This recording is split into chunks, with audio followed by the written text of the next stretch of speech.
Samantala, alamin naman natin ang kasalukuyang sitwasyon ng trapiko sa Maynila ngayong Miyerkules, lalo na't may pasok ang mga estudyante.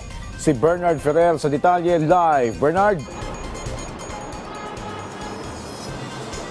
Joshua, rush hour na ngayong Miyerkules ng umaga pero magkabilang lane ng Padre Burgos Avenue ay maluwag pa ngayon sa mga oras na ito.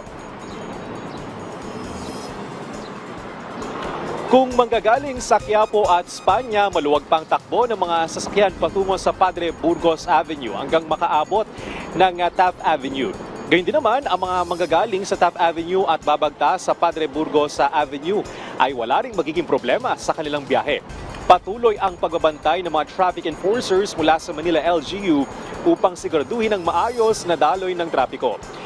Ang mga sasakay naman sa LRT Central Terminal, tuloy-tuloy din ang pagdating ng mga tren at wala ring aberyang naiulat.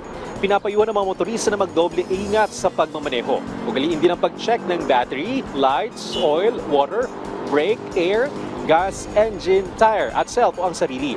Maging mahinahon sa pagmamaneho at laging magbaon ng mahabang pasensya. Joshua, bahagyang sumisilip yung haring araw dito sa Manila area. Partikular na malapit lamang sa Intramuros pero makulimlim pa rin sa mga oras na ito. Kaya yung mga kababayan natin magbaon po ng payong. Paalala din sa ating mga motorista ngayong Miyerkules, bawal po ang mga plaka nagtatapos sa numerong 5 at 6 mula alas 7 ng umaga hanggang alas 10 ng umaga at alas 5 ng hapon hanggang alas 8 ng gabi. Balik sa iyo, Joshua. Maraming salamat, Bernard Ferrer.